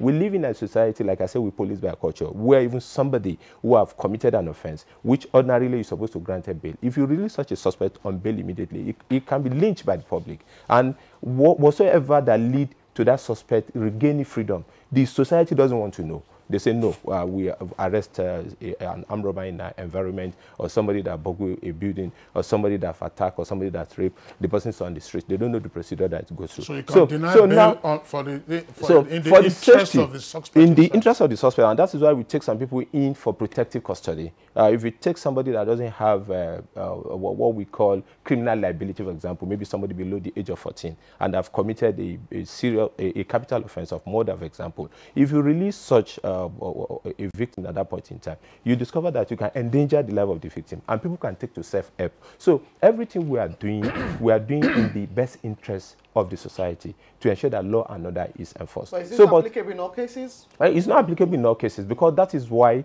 a police officer enjoys discretionary power. The wide range of discretionary power that the police officer enjoy, or the police as an institution enjoy, bring us into conflict with a lot of other, what they call the sector of the criminal justice system. But I want to round up by saying that bail is free. If you observe any officer that is trying to collect money for you before bail is granted, or during the process or after the process, you have the right to report to us. We are doing a lot of, that's why I say there are a lot of action plans in place. The Bureau of Public Service Reform, I've sat with the Inspector General of Police, with the Force Secretary. They are equally met with me in my office, because this is the project that I'm doing in my office. Yeah, and we're working together. The guests here have said, make a scapegoat of. We are doing it on daily basis. We are doing it on daily basis. But you know, the mindset of an average Nigerian is a mindset of just drawing conclusion. Because when matters are taken to the police, people don't come back to find out what actually happened to that matter. And that is why we are working hard to ensure that we demystify this issue of people not want to follow up their cases with the police.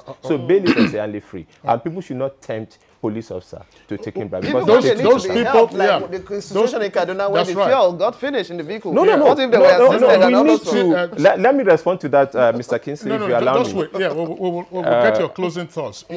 You have raised an important point, and I'm sure that the generality of our viewers would also recognize this.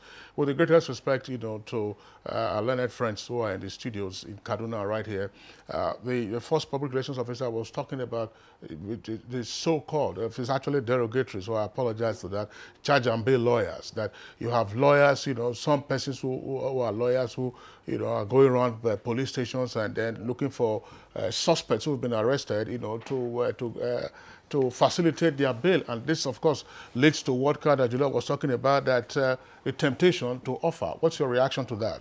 Do charge and bail lawyers contribute to the abuse of the bail system? Well, everything has to be with experience.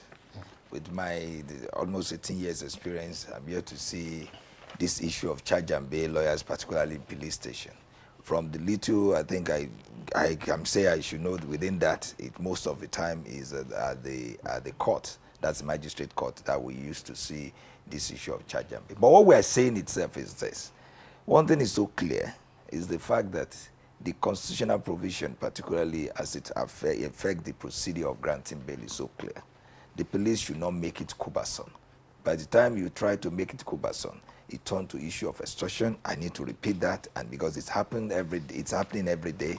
And even though he mentioned one or two things, I must lay it to, because recently I had this issue with one of the commissioner of police, a lady that even stood her ground that the officer must be punished. You need to see my office, more than 15 to 20, even including senior police officer, coming to beg that we need to, with that, if we did not intervene, the man may be out of the job and with effect. These are the things that we need to know. And, trying to say something? No, yeah, go ahead. These are the things we need to know. Yes. But one thing that is so clear is this. The issue of exhaustion when it comes to bail is mostly at the police station. The question is that the police, we must be sincere, have not done anything tangible to ensure that they nip it to the bud. All right, Shahaba Ibrahim, charge and bail lawyers and the corruption of the bail system. Let me associate with your view that is quite derogatory. But again, it would be idle to deny that there are some class of lawyers that have found the police station a veritable venue for perpetrating all sorts of illicit practice. The police force relation officer, congratulations, your promotion is well deserved. You fought very brilliantly, yes, to sound out what you believe in. Bail is free. But charge and bail lawyers, the Nigerian Bar Association, for instance, is one professional body that is in the forefront, that has the internal mechanism for reining in errant members. The NBA has a disciplinary committee, very functional, that deals with issues of the nature alleged by the first PRO here.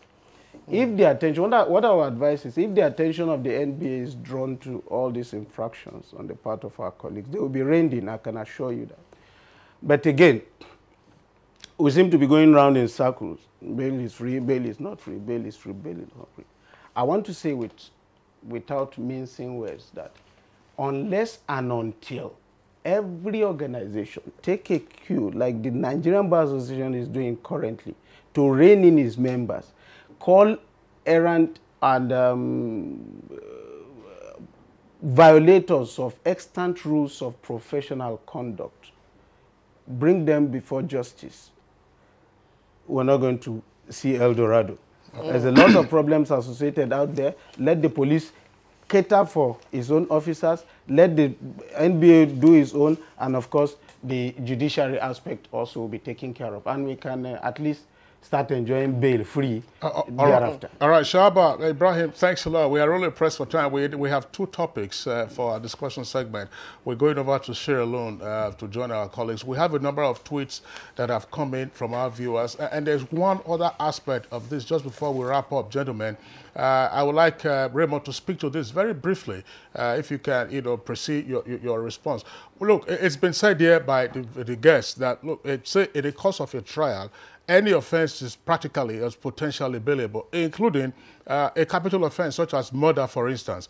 But you've not had the opportunity of explaining that the cognizance of the accused or the defendant could play a role.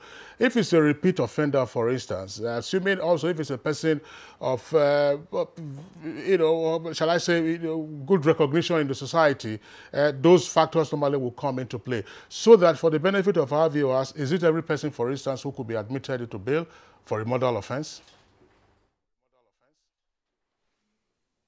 Well, the Constitution did not provide selective justice for selective people. The Constitution is firm, is clear, is unambiguous. In the courts, there are conditions. If you look at the Administration of Criminal Justice System, Section 161 and Section 162 provides the conditions that will be made before an accused person can be granted bail. Those things are there. One, and they are in pari material with Section 341 of the Criminal Procedure Code. They are all the same things. You must be able to provide reasonable sureties. You must be able to convince the court that, look, I am here. I will not jump bail. I will come to stand my trial. You must be able to convince the court that I will not jeopardize the trial of this matter. I will not do anything that will impede the investigation in this matter. So these conditions are there. If, like I said, it lies within the discretion of the court, the conditions can be whittled down depending on how the counsel on the other side makes out his case. So there is no selective justice, irrespective of the person. I think justice demands that what is good for the goose is good for the gander. Thank you very much, Mr. Raymond Emeto. Like we've indicated, these tweets that have come in, we'll run through them and we'll wrap up on this conversation. Akindeji Akinade says, police grant bail to accused with guarantor who have no traceable addresses. Why? Abdul Musa also tweets, there must be a concerted effort by the top echelon of police authorities to enforce the slogan, bail is free. Merely saying it without enforcement is diversionary. We all know what is happening in our police stations. Rabiu Suleiman says, yes, bail is free, officially, on paper. But my brother, when you're alone in that police station with the police, don't drag the issue with them. Otherwise, you will regret to tell the story. And then you have this from Emmanuel George in party tweets. Why Nigerians compromise in bail extortion in our criminal justice system is because many individuals have lost hope that they will ever get justice in the court of law.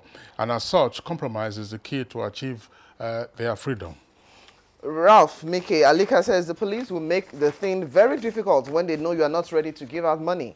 Delay tactics are employed as measure to frustrate the suspect, especially for minor offenses. All right, those are the set of tweets that we have. Gentlemen, we'd like to appreciate you for being around. We are pressed for time now. We know that Jimoh Moshood is itching to say something. Of course, the message is clear. Bail is free. We do hope that indeed it will be free. When persons, suspects, and indeed persons who are standing shorty for them do go to the police station. Jimoh Moshood, First Public Relations Officer, recently promoted Assistant Commissioner of Police, awaiting his official decoration. Thanks a lot for being with us in the studios this morning. Thank you for having me. We also would like to appreciate our regular guest on Good Morning Nigeria, analyst Kayode Ajulo, a legal practitioner. Thanks a lot for your insights. Also, our appreciation to Shahaba Ibrahim. Shahaba Ibrahim is former chairman of the Lokoja branch of the Nigerian Bar Association. Thanks a lot for being around today. It's my pleasure. Thank you. And from Kaduna, we were joined by Raymond Emeto, who is secretary of the NBA branch in Kaduna. Gentlemen, thanks a lot for being around.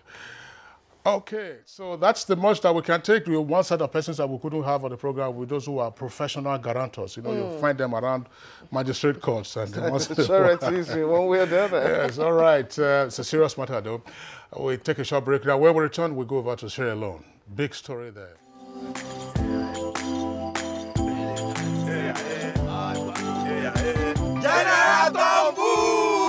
Hold it! Me!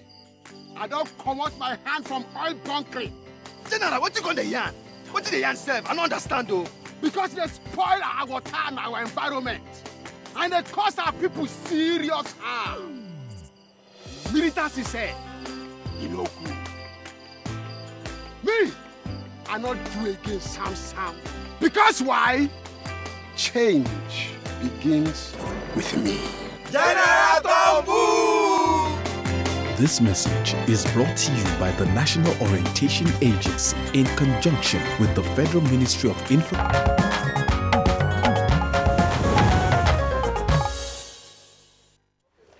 Thank you very much for joining us. Now to our second topic. Sierra Leone has organized general elections in which 4 different elections, that is the presidential, parliamentary, chairperson of the mayoral, as well as the council, local council, were held simultaneously. Now, the 7th March 2018 elections represent another major milestone in the consolidation of democracy in Sierra Leone. Now, Abdulmalik Adio will tell us more about the observation of the ECOWAS team on the conduct of the exercise.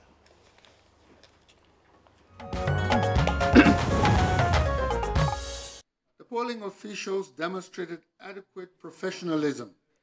It was a short briefing, but it was full of information stemming from their arrival to the present moment of awaiting the outcome of the elections. The voting process took place in an orderly, transparent, and professional manner, and secrecy of the ballot was in general ensured.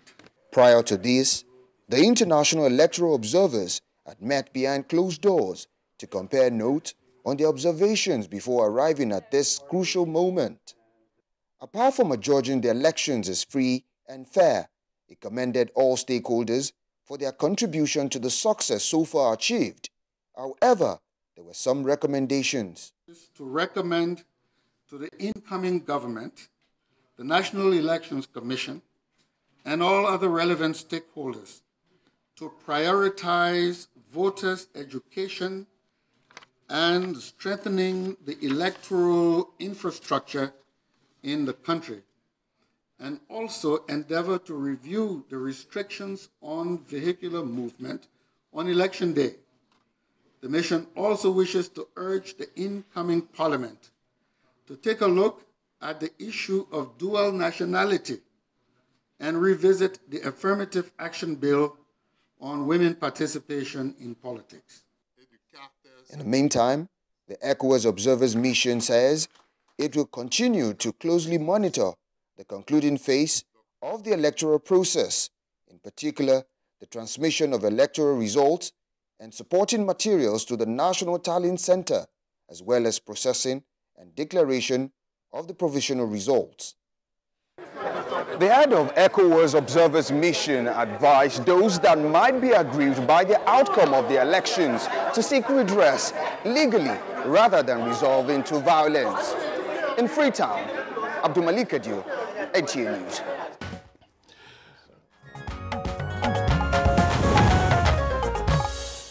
All right, thank you very much, Abdulmalik Adio, for that report, which serves, of course, as a background for our discussion this morning. We shall be introducing our guest joining us from Freetown in a moment. But first, with us here in the Abuja studios, it's one of our regular analysts, Ambassador Joe Keshi, retired Permanent Secretary, Minister of Foreign Affairs, who spent quite some time in the course of his diplomatic duties in Sierra Leone. Ambassador Keshi, pleasure to have you with us on the program. Good morning, thank you.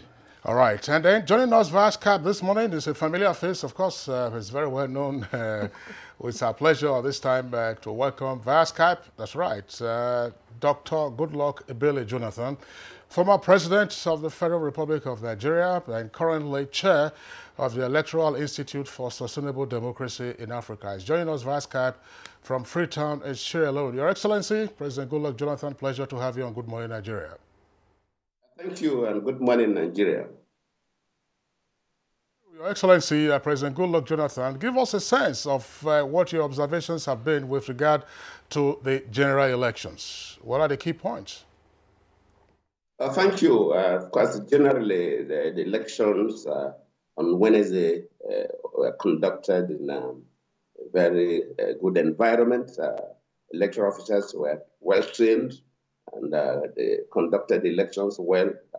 it's not just my opinion, but the opinion of all the observers, because we'll be meeting to compare notes.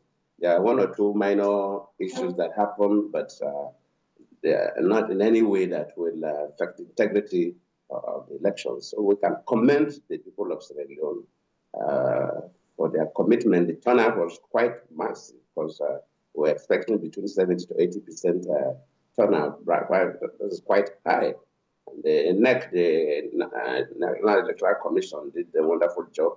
The only gray area is the issue of restriction of movement. You know, the world is going point where during elections you don't need curfews, you don't need to restrict movement of people. That was raised by some of the political parties, but we also believe that that issue of restriction did not affect the outcome of the elections in any way. So generally, the elections were successful, I can say that. Your Excellency, now you've moved around to actually monitor several elections, at least since you left office here in Nigeria. What is your impression of the turnout of the people, and considering the high number of the candidates in the 4 tiers of elections to be taken? What is the impression of the turnout of the people and how they actually perform in exercising their rights?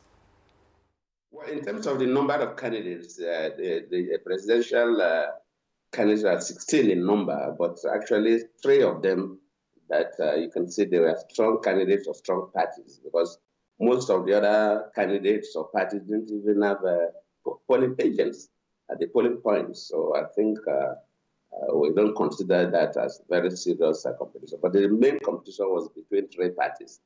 And of course, generally, the population were very, very enthusiastic. In fact, some people from as early as 12 midnight, 1 a.m., they got to queue, slept at the polling points.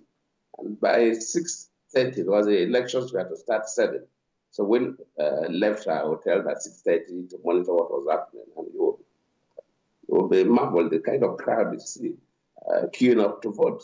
So the people are quite interested. I think democracy is really, really getting roots in Africa. I'm quite pleased with what I've observed in Sierra Leone. Mr. President, former President Goodluck Jonathan, tell us something about your takeaway from this election. It was a general election, 4 sets of elections. The elections were not staggered. From our experience, if we're going to have a general election, of course, you will have them perhaps 2 weeks apart or 1 week apart. What seemed to have been the magic in conducting 4 sets of elections on a single day? Yes, they have 4 sets of elections: the presidential election, the parliamentary election, the mayoral election, and the local council election the same day. I think if you look at the way it was conducted, the NEC, the electoral body that manages the elections, really trained the staff. They have 2 decks. When you obtain your first 2 ballot papers, you obtain for the presidential election, then you obtain for the parliamentary election. Then the polling officer that handles those 2 will tell you exactly what you do. Then you go vote, then you go back to a second table, collect that 2 ballots. You don't collect the 4 ballots at the same time. If somebody was not too educated, collect 4 ballots at the same time, the person will be a bit confused. So what they did was to break it. You first collect the presidential ballots and the parliamentary ballots. After voting, then you go back to a second table and collect the one for the mayor and the one for the local council. Then you go and vote again. So that's like you are doing 2 elections separately, but in a way they put it together. And they started between 7 and 7:30. Most of them, more than 80% of the polling station, between 7 and 7:30, they started polling. In fact, when we went out by 1 p.m., they had almost finished voting. They were just waited for the rest of the time because officially the voting is supposed to end at 5 p.m. And from the experience of the NEC, they said that the previous elections, they had up to 500 voters per unit. And this time around, they reduced it to 300. So they were able to finish the 300 voters even before 2 p.m. So I think it was quite efficient. I think they planned it properly and they managed it properly, and the officials were well trained.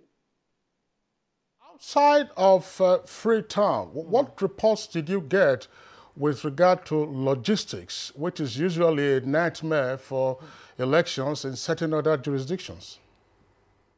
Well, in Sierra Leone here, I think the issue of logistics for the information before us so far, it was not a problem. But we know generally, in difficult terrains, logistics is a problem. Conveying voting materials to some places, keeping them safe. Like here, there was an incident of a particular councillor ballot papers that were found in the wrong hands, and for the electoral body immediately cancelled that unit, and investigation is going on how the council ballot papers got into the wrong hands. But that was the only incident. The other elections, even in that unit, took place. The presidential election, the parliamentary election, and the mayoral election took place. But the councillorship ballot papers went into the wrong hands, maybe during the transportation or something. So, but generally, the logistics, nobody raised the issue of logistics. But in some other countries, especially very big countries, where they have challenging terrains, maybe semi-desert areas or maybe in a typical riverine areas, the logistics used to be there. But here, it was not too pronounced.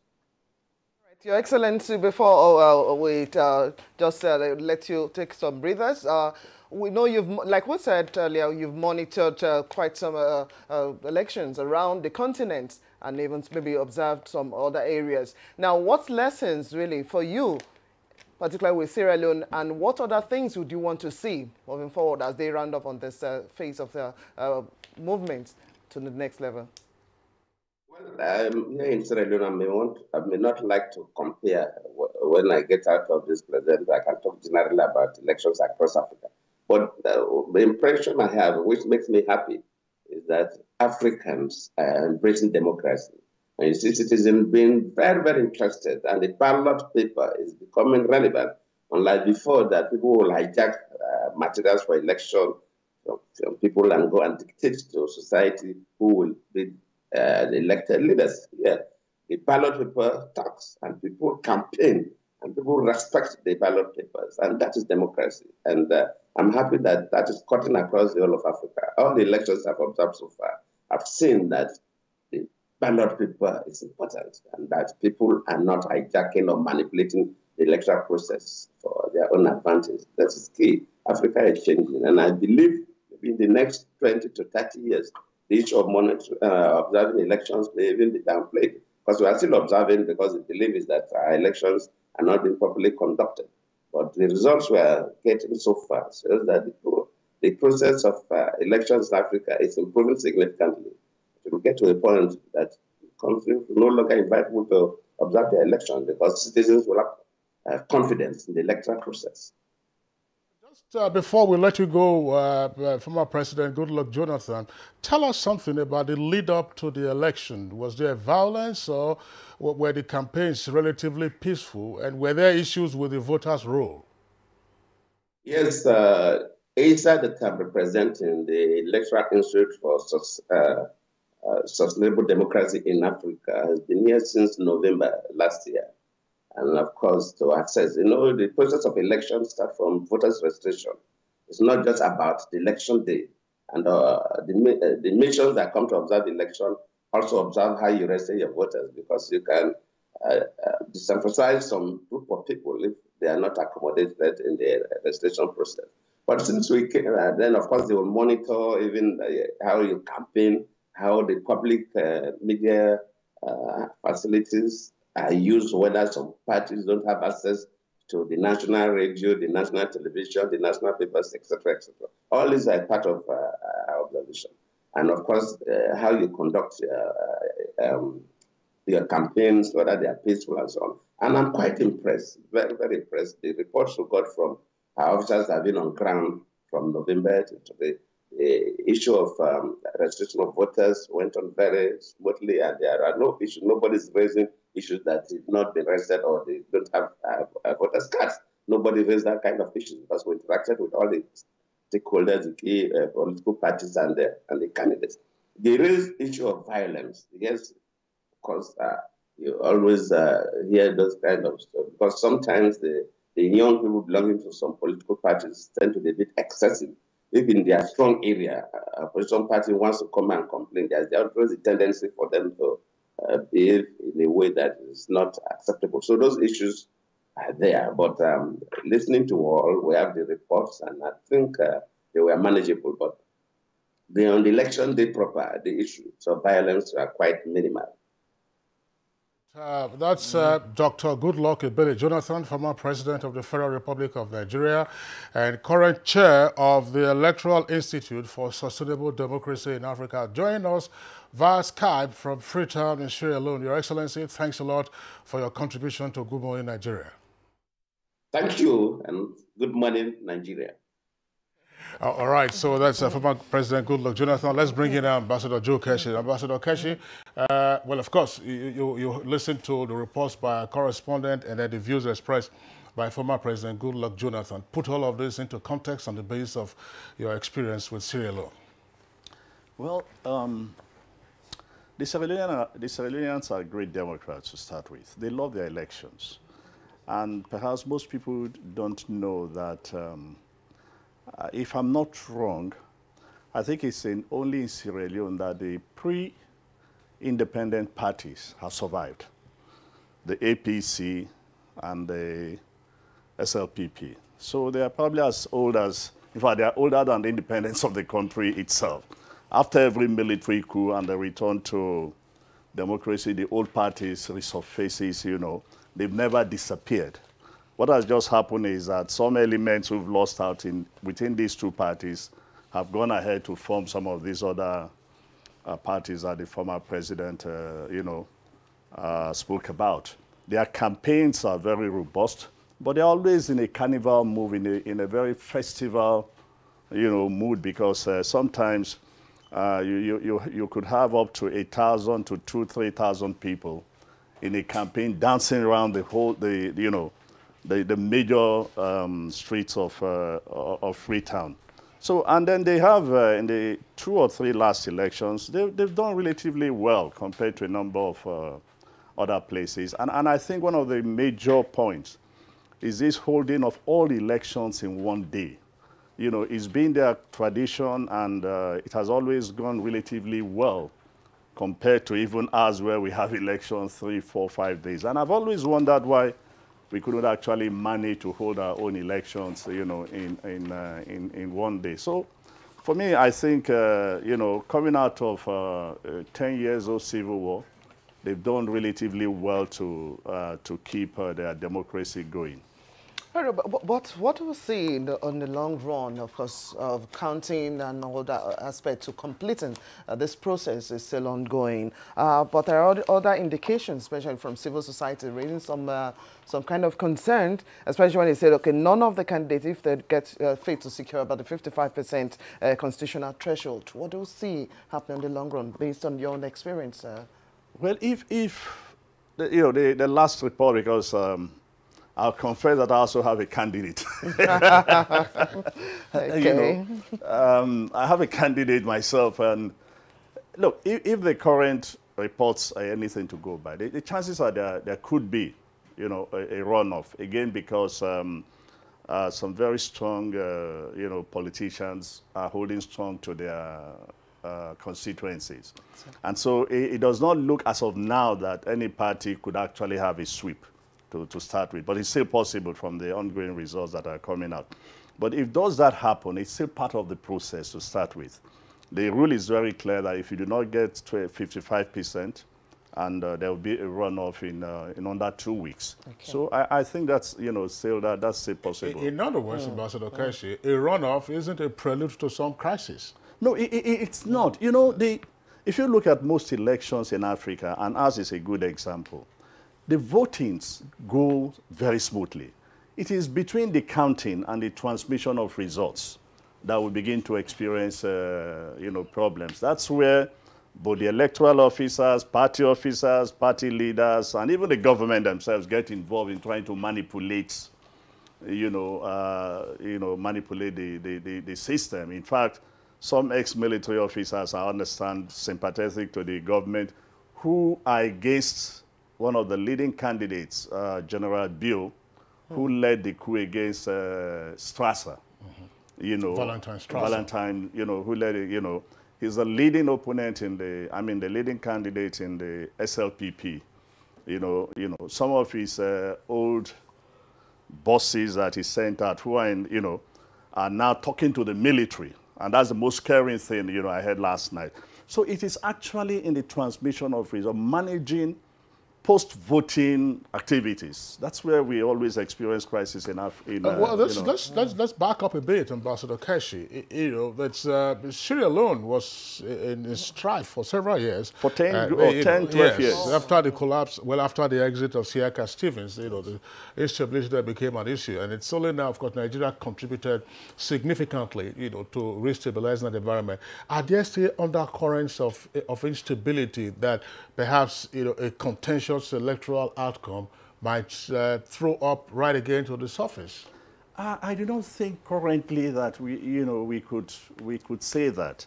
I think the only minus, again, if you want to extend your argument, is the presence of General Bio, who is contesting. You know, there's still those, particularly within some elements within the military and retired military officers, who are not too happy with, you know, seeing him come back to the political terrain again. But beyond that, bear in mind that this is the third election I think they'll be having since the end of the civil war. Ernest Kuruma is ending his 8 years. Before then was Kaba, who did another 8 years. You know, so they've done relatively well since in terms of post-war electoral, you know, process. So this transition really, at least before we take the tweets, the reactions already, whether it's your expected candidates or whoever it is that come in at the end of the day, what kind of, what should be the focus, for, especially for the electorates who have so much expectation? Well, look, the issue in Sierra Leone, and this is very interesting, the major issue in Sierra Leone has been the economy. You know, particularly the issues of, the issue of unemployment. That has been the major debate in the country throughout the economy. The government position is that, look, they've gone through that they were doing well until Ebola, you know, and then they had this mudslide, you know, that cost them a lot, and you know, and the rest of them. There was also the issue of corruption, which featured significantly in the campaign. But the bottom line for the average Sierra Leonean is the economy, an economy that works for everybody. All right, Ambassador Keshi, let's take these reactions now by way of tweets from our viewers. Dele Jack Solomon has this tweet. It says, a Sierra Leonean made history with the blockchain technology that has been used in elections. Now, it says the application of the blockchain technology in tallying up Nigeria's 2019 general elections will increase transparency of the elections. From Thomas Ngbagun says, is this tweet? The new government should build on the progress of its predecessor to further deepen democratic culture in Sierra Leone and Africa. And Law Afasi has this tweet. The Sierra Leone general elections have been adjudged free and fair as reported by the ECOWAS monitoring group. We hope Nigerians will build the same. Having credible and acceptable elections in Africa is possible if desperation and ambition of politicians are downplayed.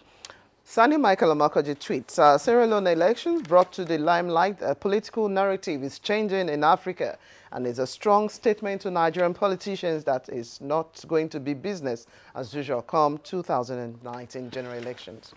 All right, those are the tweets that we have, and on that note, we'd like to appreciate Ambassador Joe Keshi, former Permanent Secretary, Minister of Foreign Affairs, and of course a regular analyst on Good Morning Nigeria. Thanks a lot for being with us this morning. Thank you. Thank you very much. Okay, so that does it for our two topics for discussion this morning. Let's go over very quickly to sports with some miracle happening last night in Arsenal against AC Milan.